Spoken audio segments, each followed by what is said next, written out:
وسهلا بكل الذين ينضموا للاستماع إلى راديو بلدي، أول راديو عربي أمريكي ويعنى بقضايا العرب في المهجر. برامجنا في راديو بلدي كل يوم جمعة من 8 وحتى 9 صباحا مع ليلى الحسيني في بث حي ومباشر عبر WNZK راديو 690 AM. صباح الخير بلدي، صباح الخير لكل مستمعينا. Welcome to Radio Baladi, the first Arab, Middle Eastern, and American simulcast radio show. Radio Baladi is broadcast every Friday morning on WNZK 690 AM from 8 until 9 Eastern Time on Good Morning Michigan with Layla Al-Husseini. Our call-in number 248-557-3300. And now, stay tuned for the best radio talk show on Arab and American issues with your host, Layla Al-Husseini.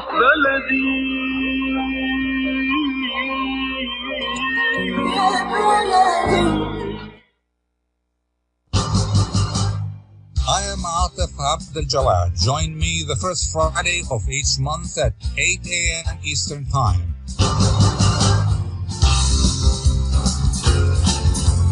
I will be discussing some of the most important issues and events in the Middle East live on America's Voice of the Arabs.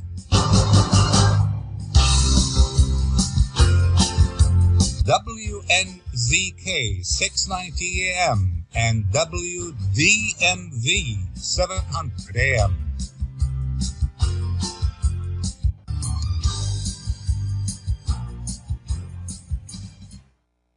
Good morning. The tragic death of a Saudi journalist and Washington Post reporter has shed more light on a tragic reality in the Middle East.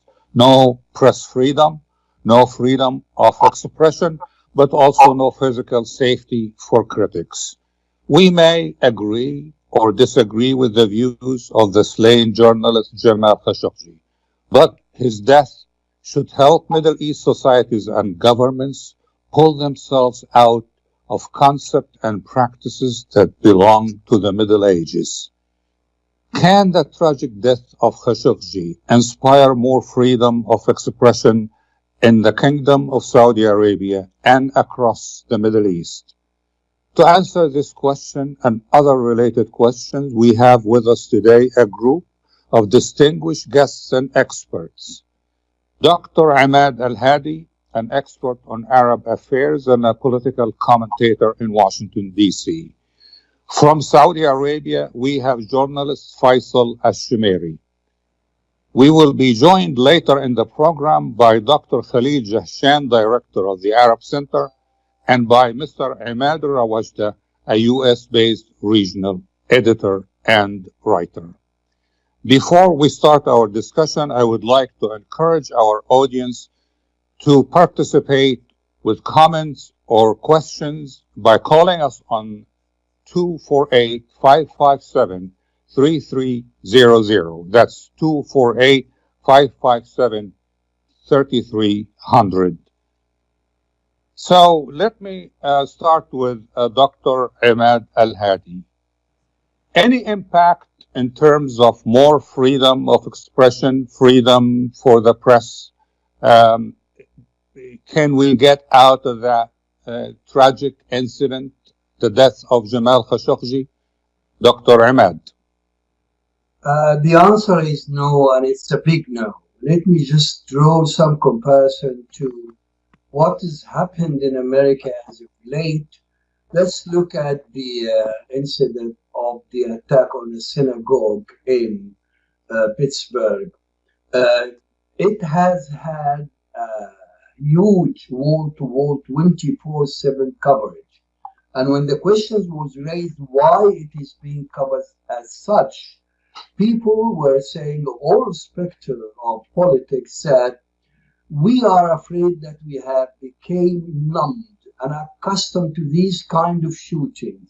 Every time such a thing happens, the same debate, the same arguments on both sides about gun control, about violence, about the political discourse, about racism, but nothing changed. We are at a deadlock, either in Congress or even within the American society. So I doubt very much that while in a democratic society like America, such frequent incidents and tragic ones happens so much so that we lost count, could change or had changed anything in the course about the related issue which I just mentioned. In the Middle East, we had such a moment during the Arab Spring, and everybody was so exhilarated. Everybody was happy that the Arab world finally is on the threshold of a new era of freedom of all kinds. But all this was reserved by all sorts of powers, whether it's being the deep governments or the old regimes or the old gods. So one incident, as tragic as it is, of Khashoggi's killing is not going to change much. I doubt very much that's going to shake all these waters in the Arab world. Let me get the point of view from Saudi Arabia. Mr. Faisal Al-Shammeri. How you doing? Thank you for having me. First of all, my condolences go out to the Khashoggi family at the kingdom. Mr. Jamal Khashoggi's tragic murder, as the chief prosecutor in the kingdom announced, it was a murder. Rogue agents, from in the kingdom committed that murder in Turkey. It's very tragic what happened to Mr. Jamal, a journalist which I know personally, and I think and I believe that whoever committed the murder will face justice in the kingdom for committing this heinous crime. It's very important that we know that the relationship between the Kingdom of Saudi Arabia and the United States of America, it's an 8-year-old relationship that had its ups and downs, but always prevail. I think there's a lesson to be learned from what's happened, and I believe one more time that whoever perpetrated that criminal act will face justice. Faisal, but you are not answering my question. And my question: any impact for that tragic event on the freedom of the press, freedom of expression? I think the sad reality in the Middle East that Mr. Jamal's death will not have a big impact in the freedom of express or journalism in the Middle East. As you know, and maybe your guests know, Turkey is a country that where the crime happened, and Turkey is politically milking, the tragic death of Mr. Jamal. However, in Turkey itself, there is 160 journalists facing trials and in jail currently. While what happened to Jamal is very tragic, journalists in the Middle East, all over the Middle East, face tough time. In Iran, in Turkey, in some of the Arab countries, it's a tough place to be a journalist. Yes, for sure. So Dr. Jahshan, welcome to the program. Any impact from that tragic death of Mr. Khashoggi on freedom of the press in the Middle East? Maybe not immediately. I think eventually it will. The problem that the region faces right now is, and I agree that there is no freedom of the press, so to speak, in the whole Arab region and the Middle East at large. I mean, each country has its own issues, has its own practices, has its own problems. But generally speaking, in the Arab world, there is no freedom of press, and most probably that's why we lost Jamal, because he has been very critical and very outspoken on this issue. Immediately, I would say right now is the governments in the region are engaged in mostly damage control to protect themselves and legally and politically, and most probably will not respond to the pressure of loosening up on freedom of expression and freedom of the press. But eventually, whether they like it or not, this problem has become much larger than life. This problem has assumed a certain level of attention globally that people who perpetrated this crime did not anticipate. It is much larger now, today, as you and I speak on this program. It's much larger than anticipated, and it has really outgrown Jamal Khashoggi. And sooner or later, these governments will have to respond to it because it's going to affect their reputation. It's going to affect their relationships globally, and they will have to respond in a more serious manner than we have witnessed thus far. Dr. Jahshan, I will ask you in a minute, why is that? Why is this case assuming a larger proportion? For several reasons. Timing, the personality of the victim, the fact that he was a journalist, the rallying cry of the journalistic world, not just in the United States, but worldwide. So all these, I would say, three factors. You know, Jamal Khashoggi, who was a good friend for more than 30 years, actually, was a very unique person. He was well known. He has written extensively throughout that period in many publications, not just in the kingdom and in the region, but also in the West. So he was a well-known currency. So his name has a certain appeal. Number two, he was living in the United States. He was living right here where I live in Virginia for at least a year plus. 2017 is when he decided to move from Saudi Arabia to the U.S. for protecting himself, essentially, against threats that he was receiving. And he joined the Washington Post. The Washington Post is not only the number one newspaper here in Washington, the capital of the United States, but also an internationally recognized paper. So the paper took it personally and has been following up in a very serious manner on his murder, initially on his disappearance and then on his murder, and will not give up. So the coverage this case has assumed is massive. I mean, when we think of the individuals worldwide, he's not necessarily the first nor the last person to be killed. But again, his unique personality, his name recognition, his current job, the timing of the incident, the nature and the savage nature of the way, he both disappeared and he was butchered. And the acknowledgement of Saudi Arabia that he was actually killed inside the consulate facility in Istanbul. All this, I think, have contributed to the larger-than-life attention that this case has assumed and that it will continue to assume in the future.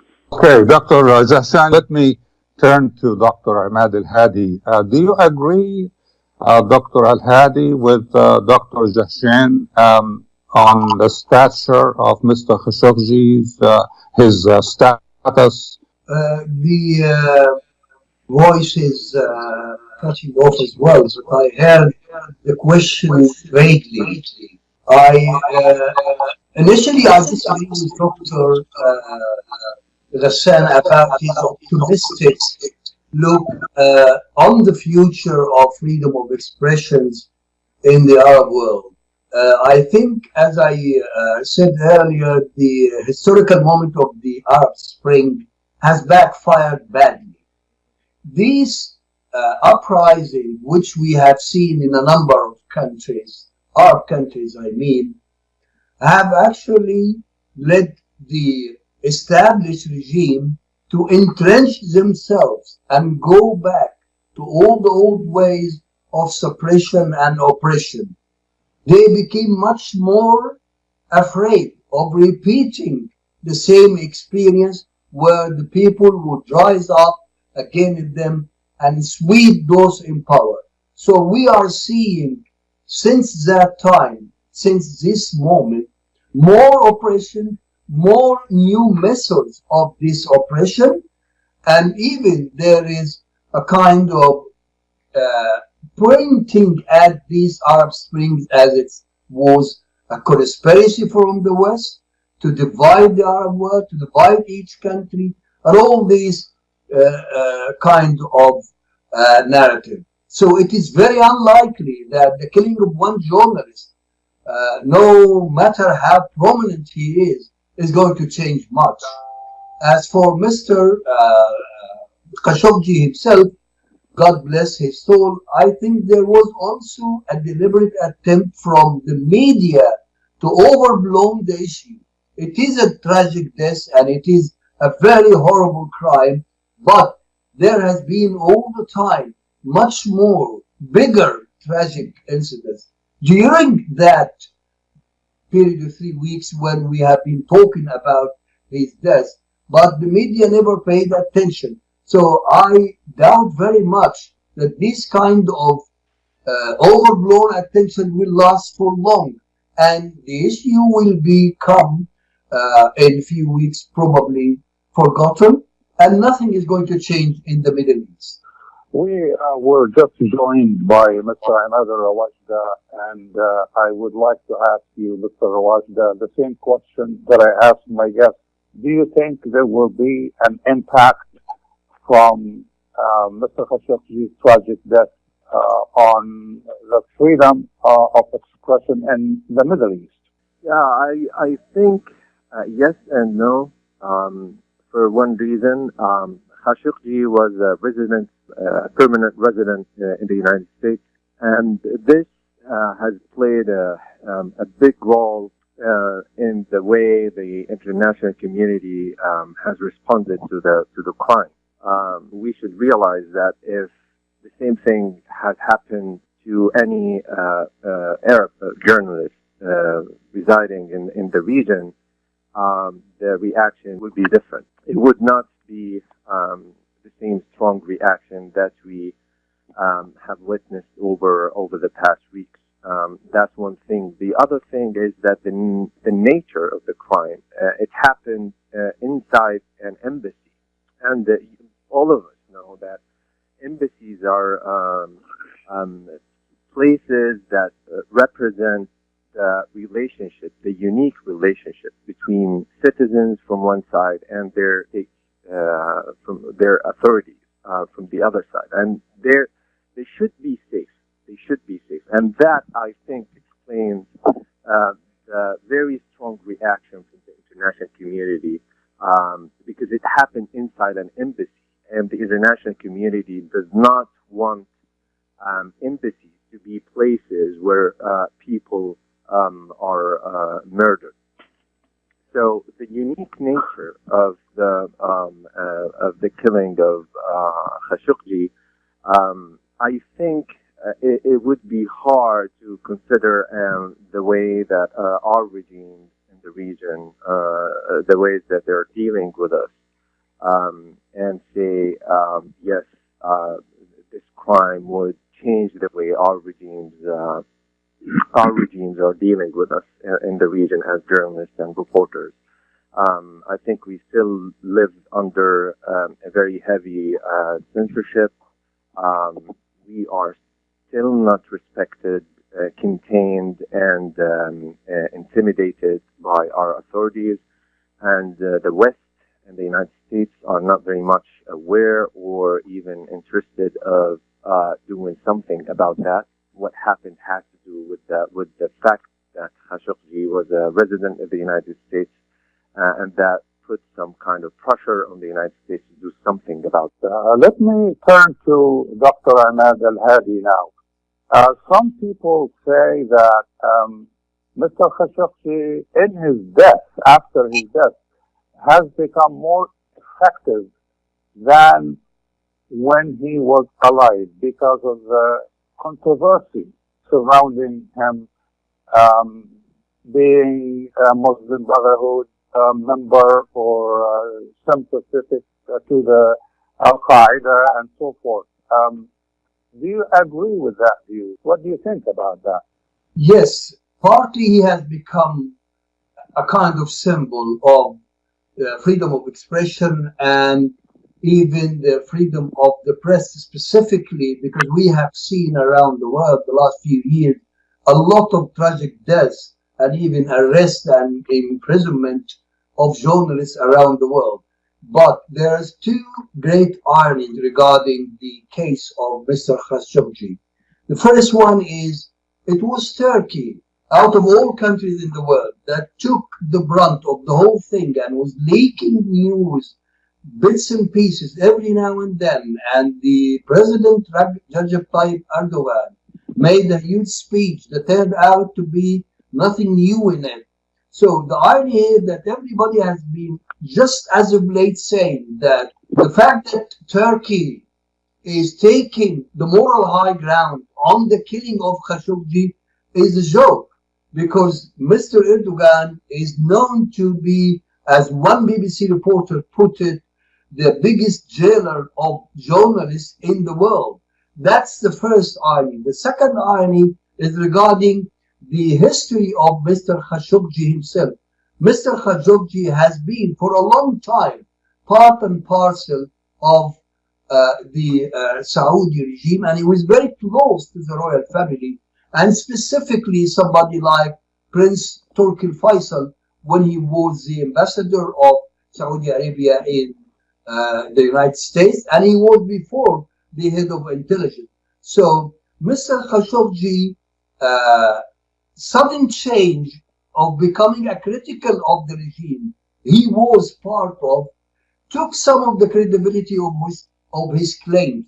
Specifically that this happened with the arrival of the Crown Prince Mohammed bin Salman, with whom he disagreed on certain new political line, which Prince bin Salman announced, that's anti-Islamic, anti-Wahhabism, anti-Muslim Brotherhood. And Mr. Khashoggi has been known in the past and even in the future to have been associated with the Muslim Brotherhood and with other Islamic groups. He is being even known and quoted on record to have defended some of these missiles, horrible ones we have seen either in Afghanistan, by Al-Qaeda, or even by Daesh. And there are some people, of course, who disagree with it, that they say this is misinterpretation. But there is a great problematic point about Mr. Khashoggi, that yes, since he became dead, nobody's talking about these very difficult issues that he himself represented, as on one way he was part of a regime that hasn't changed much, and now he is taking a different stand because of different reasons, not exactly about freedom of expression, but as much as about the new political line taken by the Crown Prince of the Saudi Arabia. Mr. Faisal Al-Shammeri in Saudi Arabia, would you like to respond and also give us an idea how Mr. Khashoggi is viewed in Saudi Arabia by the Saudi public? The truth of the matter is, while what happened to Mr. Jamal was very tragic, Mr. Jamal had been of the journalist establishment in the kingdom for a long period of time. He was part of the status quo. He had always Islamist leaning when it comes to the Muslim Brotherhood, deep, long, wide relationships with different groups in the region. So to portray Mr. Jamal Khashoggi in the Western media as a reformist, it's overstatement. He been a big supporter of the Muslim Brotherhood in Egypt and elsewhere. I believe, I could not hear the guest what he said, the full statement. It comes and goes. However, my biggest issue is with the selective moral outrage from the Western media, especially the Washington Post. I understand he worked for the Washington Post. However, the selective moral outrage ludicrous and ridiculous, because journalists all over the Middle East, are facing tough time. Maybe there is no huge prosecution of journalists in the kingdom. You could count the cases in your hand. You have places like Iran that journalists face, death penalties, and journalists in Turkey, journalists in other Middle Eastern countries, journalists in Syria who get killed by the regime. What's happening in the Middle East is a tragedy. You have 700,000 Syrians that slaughtered in the past 7 years, and the media is not outraged about that. But they're outraged about what happened to Mr. Jamal. I'm not excusing what happened to Mr. Jamal, and I believe the Saudi government will put these criminals who committed the act and try to cover it up to justice, and they will face the judiciary system, and they will face the courts. However, it's this selective moral outrage is like it's like asking some media outlet asking change in the kingdom, asking change in the secession. This is a Saudi issue. The majority of the Saudi youth are backing His Royal Highness Crown Prince. He's a populist. He's very popular in the country. It's the selective moral outrage. It's picking and choosing cases that the media or in the mainstream media in America are focusing on. This is the first time in my lifetime, I see coordinated effort between media outlets and journalists in the West to attack the kingdom. It makes me wonder why. It makes me wonder, Mr. Jamal is not the first or last journalist in the Middle East who face, this type of demise. Dr. Khalil Jahshan, some people say that the late Khashoggi wasn't really consistent in his campaign for free press, freedom of expression in the kingdom, because he was affiliated with the traditional part of the Saudi royal family, the King Abdullah faction. So freedom of expression under King Abdullah and the traditional section of the royal family was not any better than what it is now. And so his message has been inconsistent. And maybe he is now being critical of the current Saudi regime only because maybe he feels he is being left out as a result of the losses incurred by the traditional sector of the Saudi royal family. Well, look, Jamal Khashoggi was a very complicated person. I think, like I said, I've known him for 30 plus years, since he actually started his journalistic career. He, of course, had all kinds of appointments during those 30 years. And like everybody else, including you and me, he has changed his views on many things throughout this period. Being a maverick, he was ahead of his time. He was ahead of his society. He was ahead of the journalistic profession. He changed. You can't pinpoint Jamal and say, for example, like some of your guests have said, he was a member of the Muslim Brotherhood. Jamal was never a member of anything. He was never a member of the Muslim Brotherhood. I've discussed that with him over the years many times. He was a fellow traveler, yes. He believed, or he had an element of Islamist, if you will, perspective, in the sense that he insisted that whatever political system prevails in the region, that people of the Islamic persuasion need to be participants in that. When you think of the region and you think about at least 1/3, if not even 1/2 of Arab society have that political perspective, how can you have democracy and how can you have freedom of expression by isolating 1/3 or 1/2 of society out of the system? So it's not that he sided with this or that group. I mean, people talk about the period when he went and covered events early in his career in Afghanistan, which, by the way, was authorized and probably encouraged by the Saudi government at the time. And most of the fighters in Afghanistan were coming from Saudi Arabia. But this is history, okay? He went there, and he definitely sympathized with the fight against Soviet presence at the time in Afghanistan. But that was a certain period. I mean, we can't hold... Jamal Khashoggi is not a prophet. He's not the Pope. I mean, he was a human being, intelligent human being at that, and he changed his mind constantly, every day. That's what made Jamal Jamal. He continuously grew in his analysis, in his thinking, and as I said, he was a maverick. He was not a victim to his own perspectives or his own views. He discarded the ones that were obsolete and adopted new ones.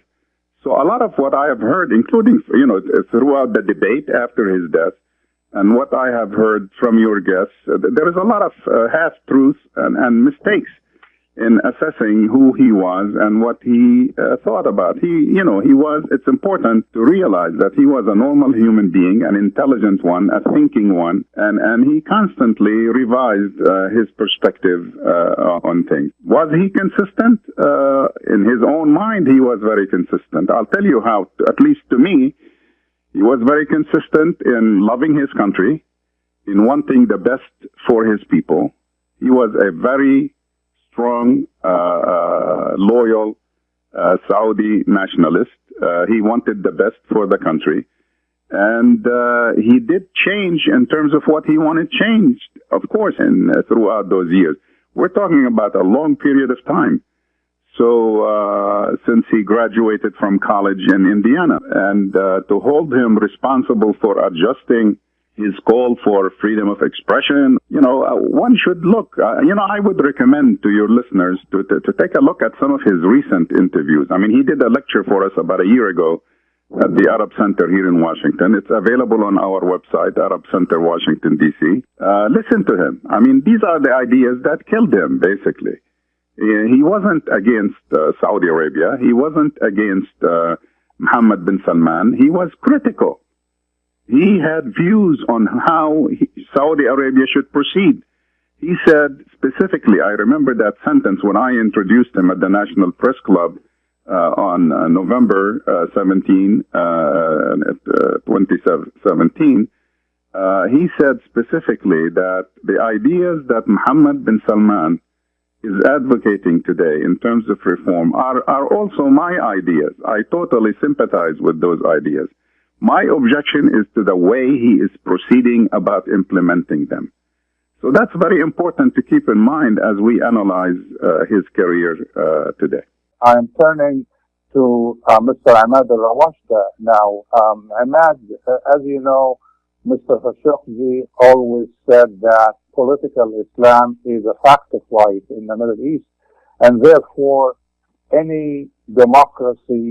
for any democracy to be successful in the Middle East, it will have to be based, or at least to take into account that fact that political Islam is there in the Middle East. Any comment? Yeah, I think this is very normal because, as one of your guests said, political Islam is an integral part of our society in the region, and ignoring and isolating this fraction, it doesn't make any sense if you are going to do any kind of serious political reform.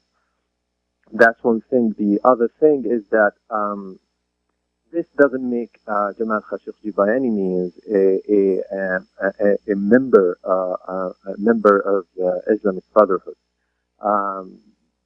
There are so many secular journalists and activists in the region who defend and defended and still defend the Islamic Brotherhood in the region because it's a political faction and it represents millions of people across the region. So there is no meaning behind isolating this, and it would not benefit anybody in the region except probably the authoritarian regimes in the region. In terms of the nature of the Jamal Khashoggi's career and his journalistic career, I guess Jamal is no different compared to any other journalist in the region. Most reporters and journalists are living under huge pressure from their governments, and they suffer censorship and they suffer intimidation, and there are so many restraints on their freedom of expression, and Jamal is no exception. And he tried to do something about that. At one point, he was very close to the regime, which is a problem in our region, and I'm one of those who advocate for our journalists to make a distance with their government, because it's very dangerous.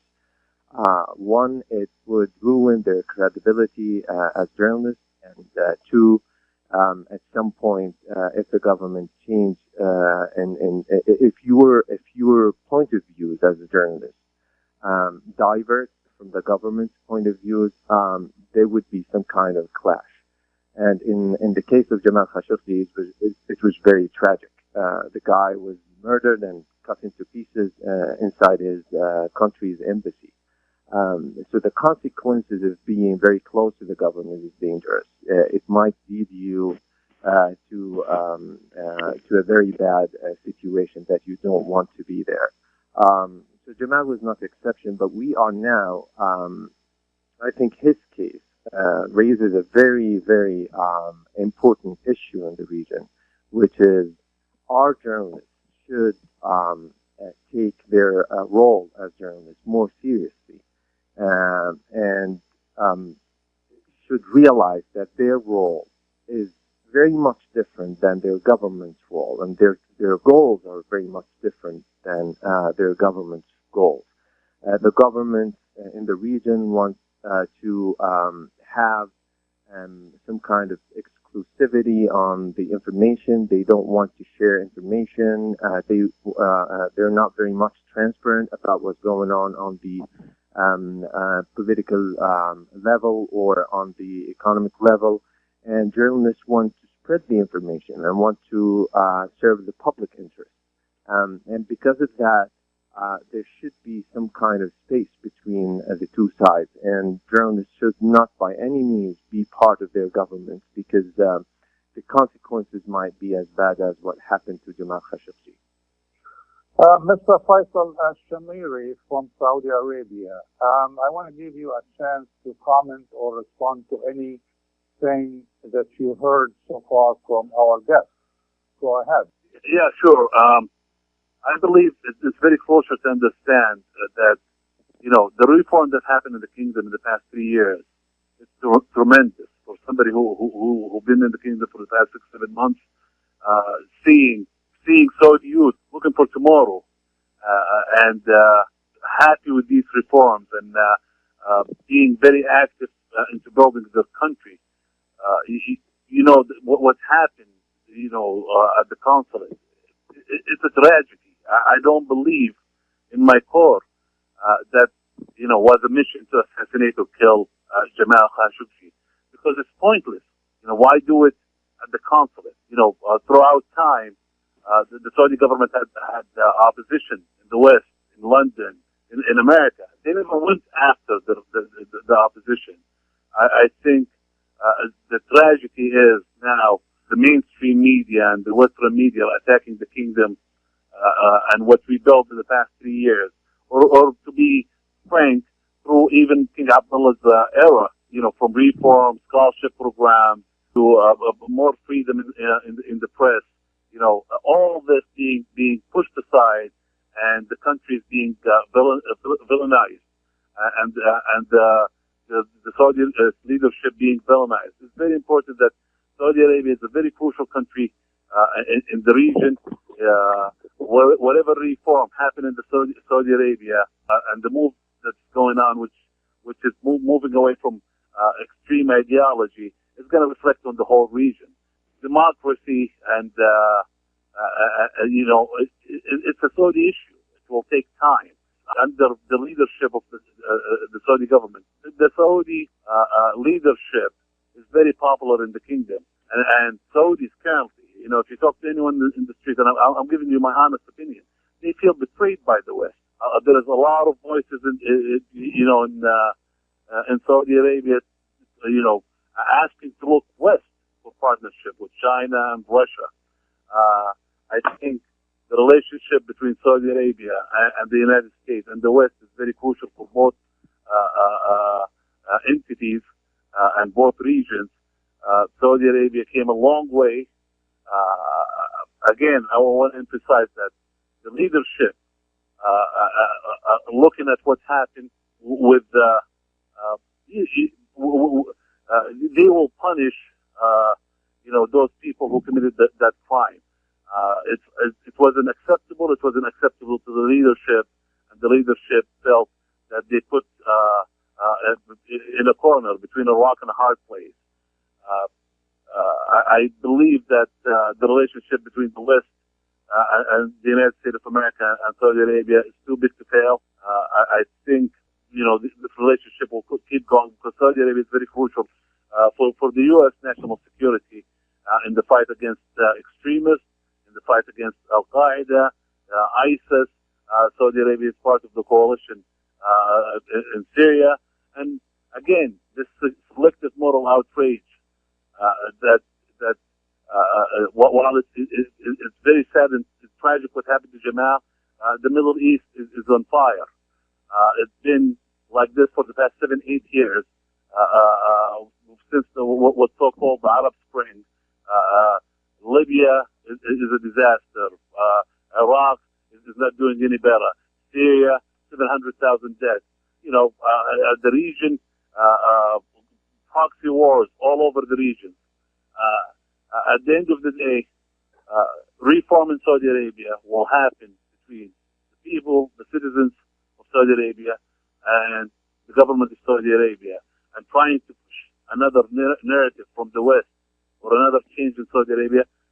The Saudi citizens won't accept that.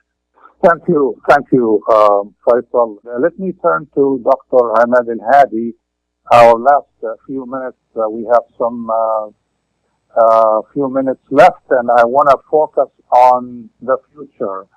Dr. Emad El-Hady, are you optimistic at all about the prospect for real democracy in the Middle East? No, I'm not.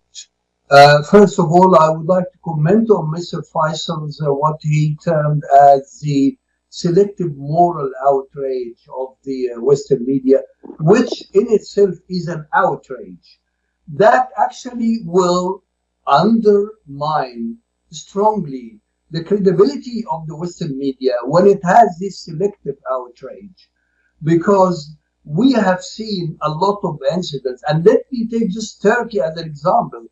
Not very much was said during all this campaign against the Saudi Arabia about what Erdogan has done. Put in prison some people, some 70,000 people, a lot of them or some of them are journalists.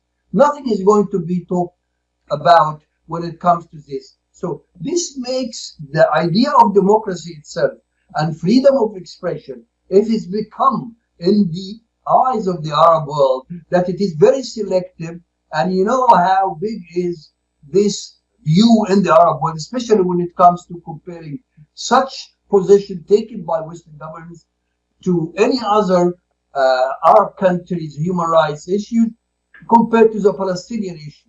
During the same period, there was a big outcry on the social media about what Israel did to some priests in Deir Sultan, which is subject to Egyptian authority. They've been arrested, they've been handcuffed, they are being beaten. All these kind of things did not even feature as a small news item on any of the big networks in the United States. So that makes the people lose faith.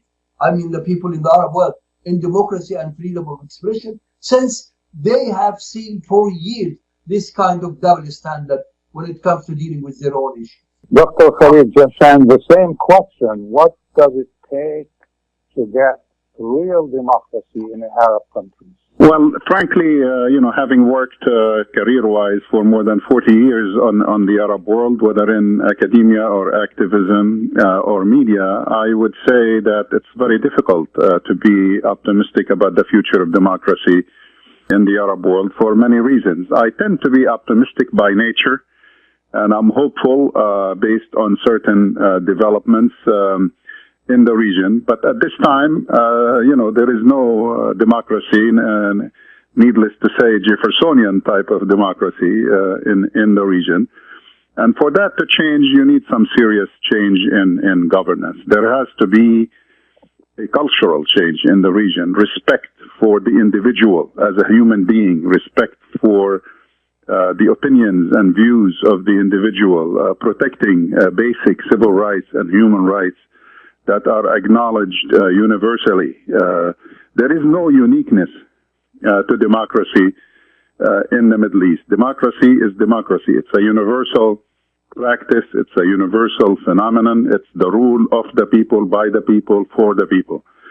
The systems that are embedded and deeply rooted in the Middle East right now are not conducive. So at best, you can expect some loosening up of control, some little kind of, based on the largesse of the ruler, some loosening up of freedoms, but they tend to be very superficial. I mean, what the Arab world needs right now is not just allowing women to drive. We have been past that hundreds of years now.